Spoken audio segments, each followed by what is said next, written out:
All right, back in the lab for episode 3 of DubCast. Just as a reminder, we'll set aside time a couple times a month to get in the studio with some of the best handicappers in the industry, both on and off the Dub Club platform, to get a better peek behind the curtain and their origin story and what makes them special.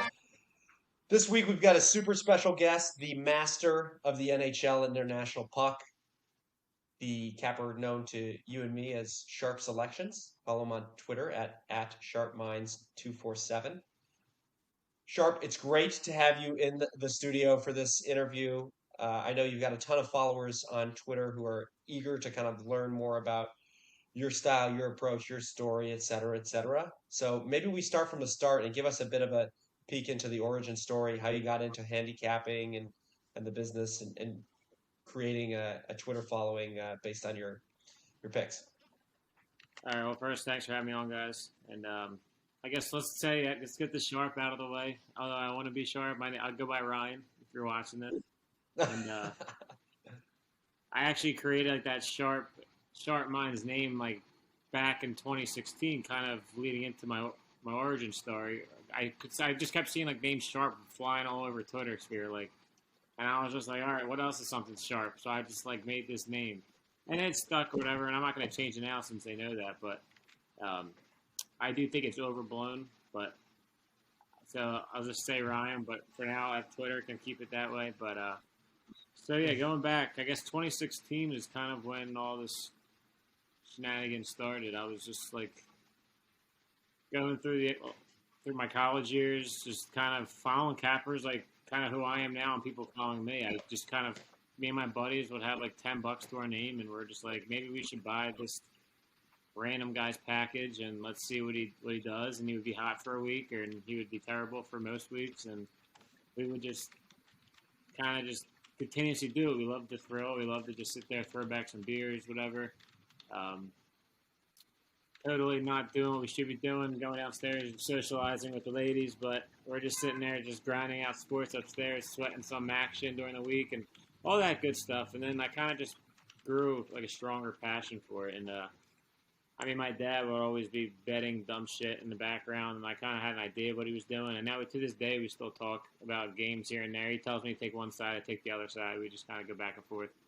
But yeah, so I had like this passion for it, and I played sports my whole life. I played hockey, still play in men's leagues, which is kind of why I stick to that sport mostly now.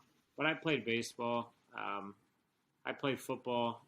What else did I do? That's about it. I didn't really dive into too much basketball, but so I'm pretty familiar with all the sports. But I kind of just realized like my most biggest passion is definitely hockey, and then I picked up golfing. I'm finally pretty decent at it now, but I was definitely terrible for many years. So, but I watched tons and tons of it.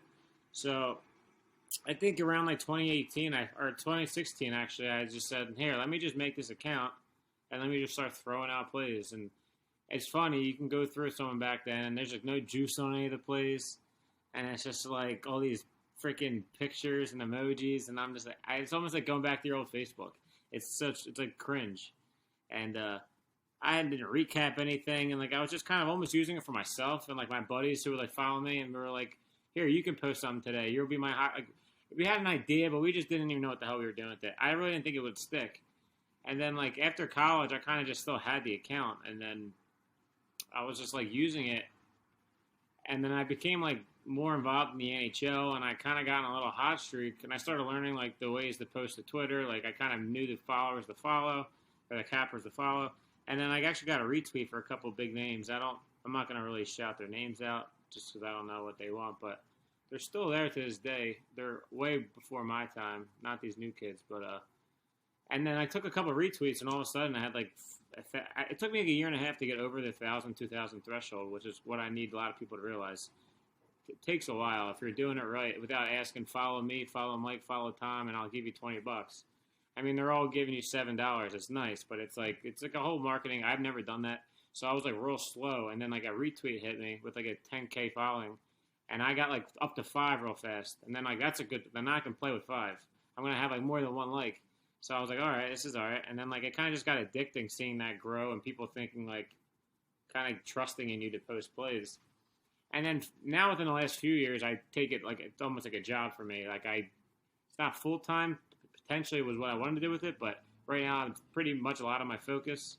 And now I take it serious, and I have all these craziness that I go through each day to put out the best plays I can. And so here I am today, and finally utilizing this platform to get a little bit of kickback for once. It took me 5 years, but I'm happy to be here. Yeah, it's your story is so interesting because you built this incredible following really with very niche focus areas. Like when I tell people who don't know the sports betting community well about, Dub Club and the gambling Twitter ecosystem and how vibrant it is, like you're a perfect example of that, of a guy who's betting primarily international Mm-hmm. hockey and has built this amazing following. I know you're a hockey guy, like you just said, and you still put on the geez, what do you even call it?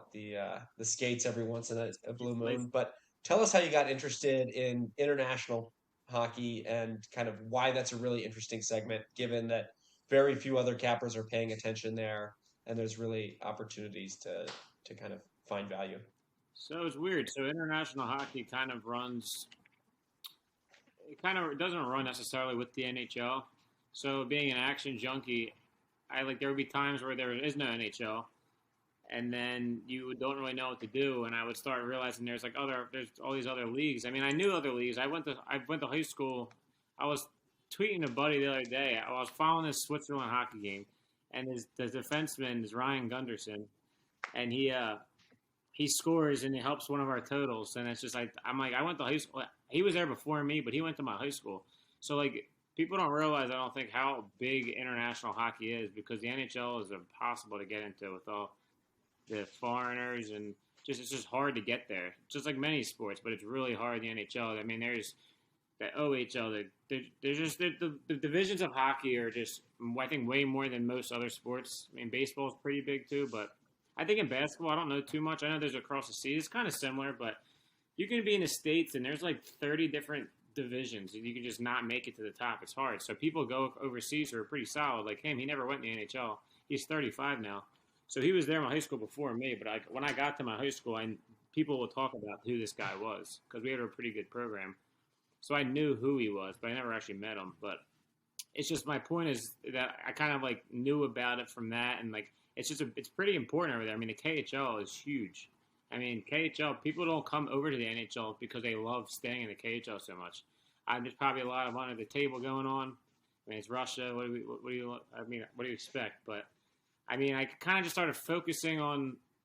That's how I started, and then I would say not until honestly about the year and a half to 2 years where I finally felt comfortable posting. Now, I was kind of throwing darts for a while, but now I've learned the teams and a lot. The other thing in these overseas leagues is they're very top heavy. I mean, NHL kind of like that for like a year or two or three, but they can flip. I mean, you see the Anaheim Ducks are up there this year. I mean, they were a laughing stock in the NHL for a long time. And overseas, you'll have the top 3, 4 teams that just dominate. I think it comes down to money, honestly. And then you have the bottom teams who just throw out these like kids in skates and they just can't do much. So like, the point of that is you can attack like a lot of these different sides because it's just powerhouses versus weak sides. And then you learn the leagues that have goals like Germany, Austria.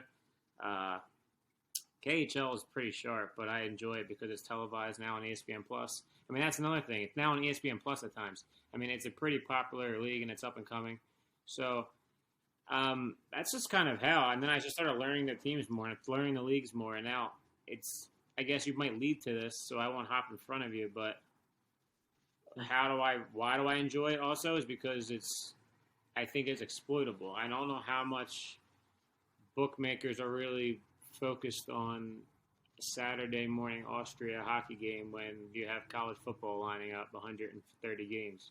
So it's like, and then a lot of books, like they just honestly, like they'll forget to move lines. That's why shopping around is so key. I have 14 books, I think.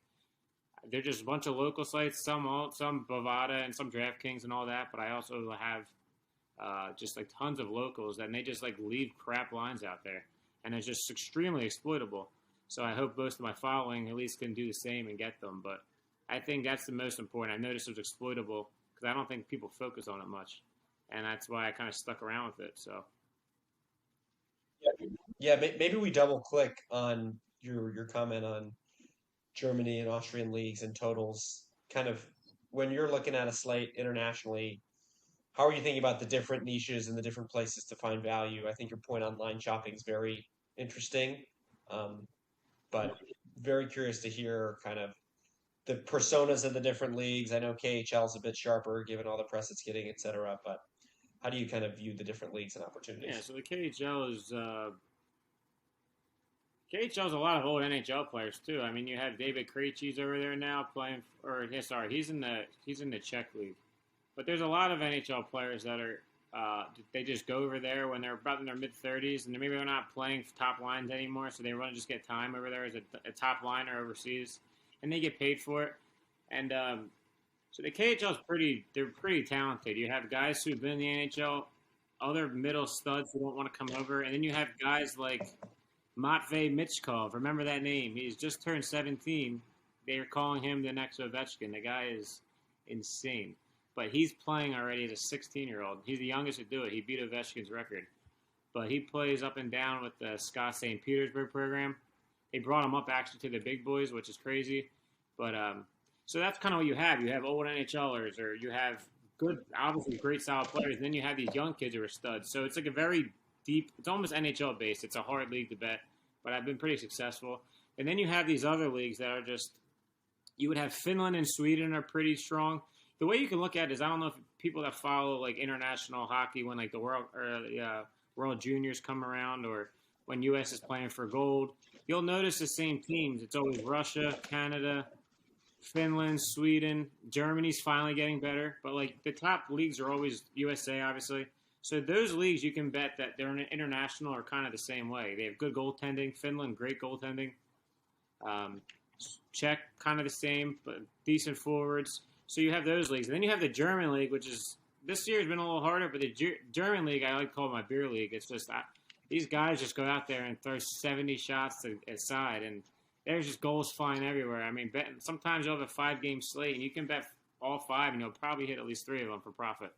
So, and then you have they're like the top leagues. Then you have like the Slovakia. I hit one today.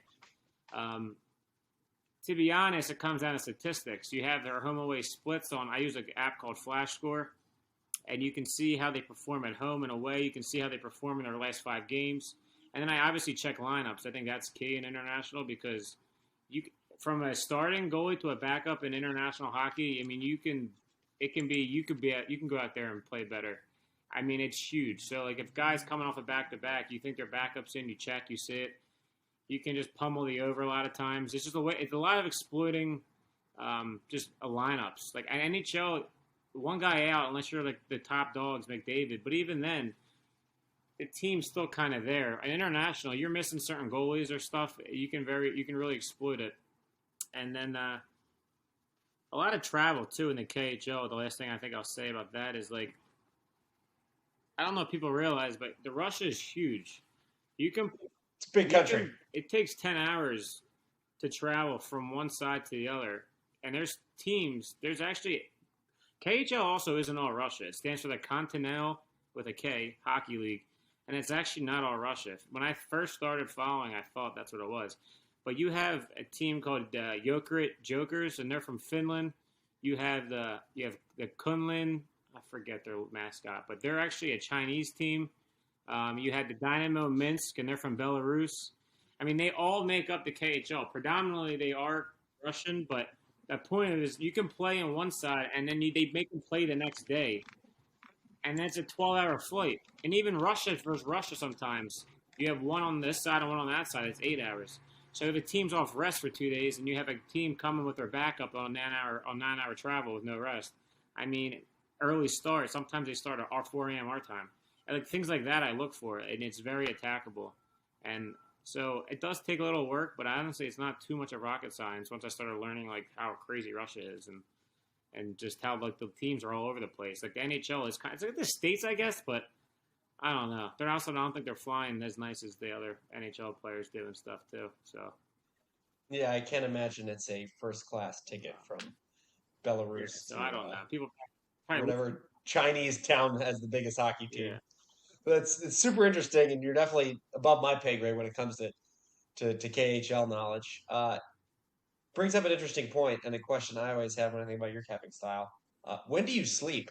I mean, you're a guy who's got a real job, and it puts in a ton of hours researching and watching games in insane time zones. So, kind of, how do you attack that problem set, given A, the volume of plays you're pushing out every day, and B, the weird time zones and the reporting and the researching you'd have to do to make really educated and smart plays? Yeah, so when do I sleep? I don't have a schedule. I just kind of wing it. But as long as I can get, I aim for 5.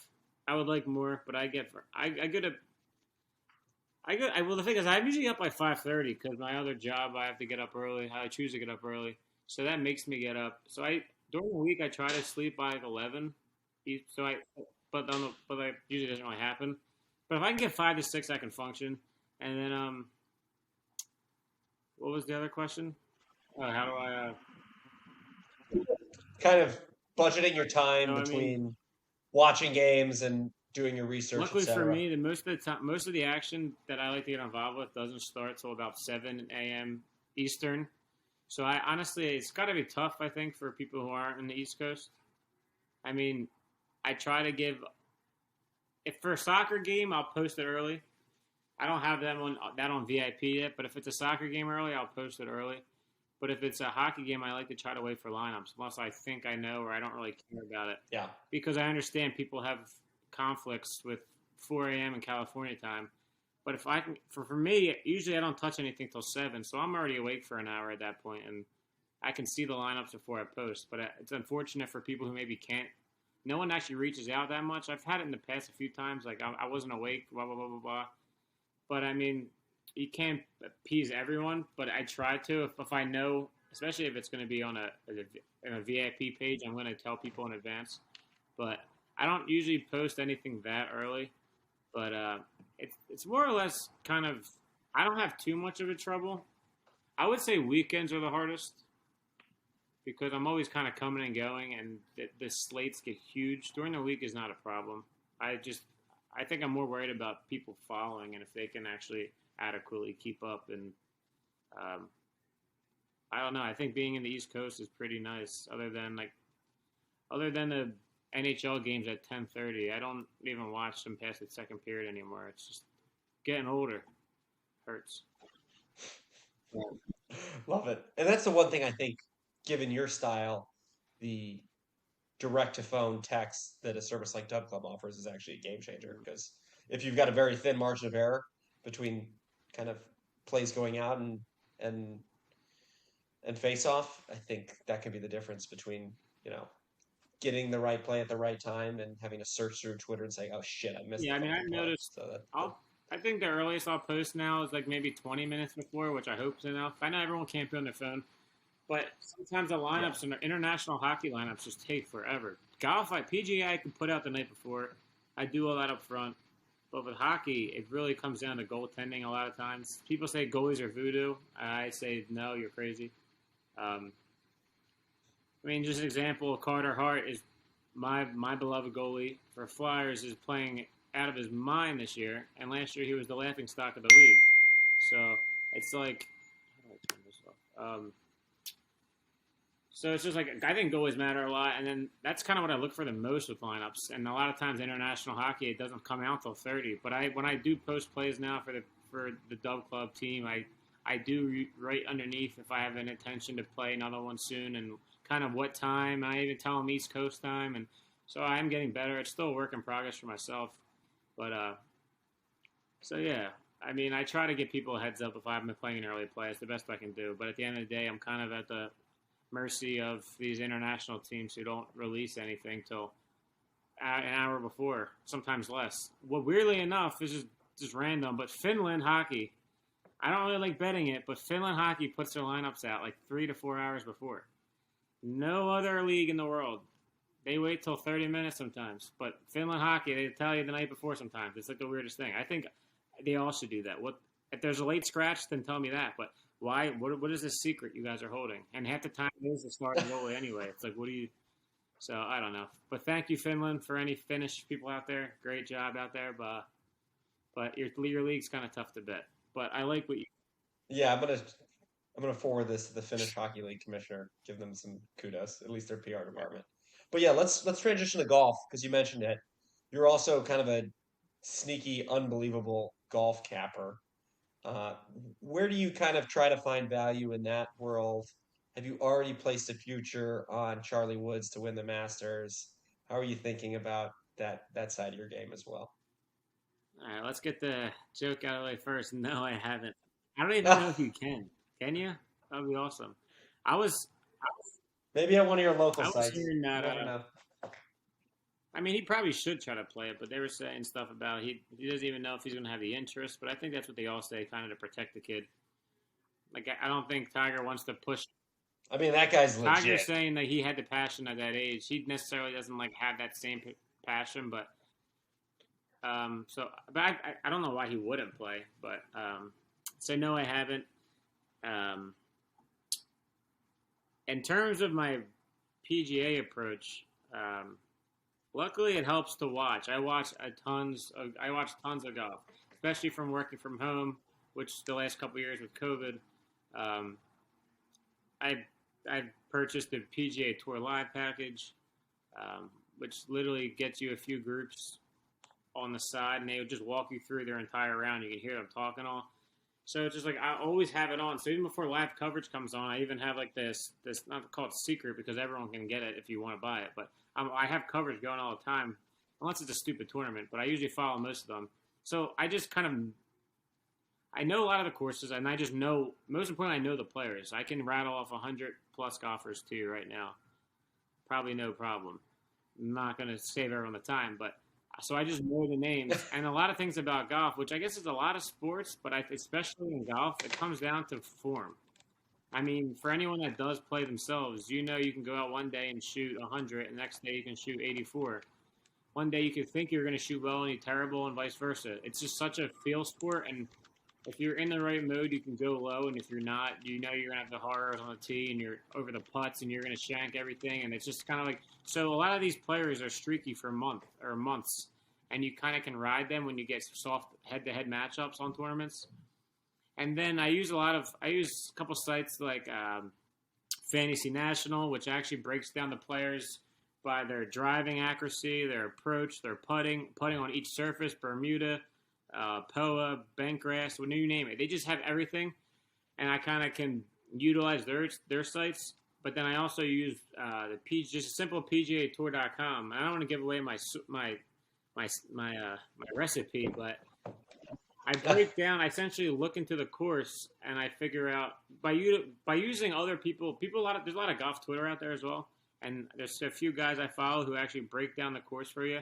And they tell you like what's important because I do know a lot of courses, but it's good to reminder like, okay, this course accuracy isn't that important, or this course putting isn't that important because the greens are really tough anyway, so people miss short ones, blah, blah, blah, whatever it might be. So then I kind of find out the few 3-4 things like, okay, accuracy, distance maybe doesn't matter, but accuracy does. So then I have those certain stats in my mind, and then I use these other sources, and I see like, okay, I usually only do round-to-round betting. I don't like doing the tournaments, so I'll just do round one Thursday, me versus Lewis.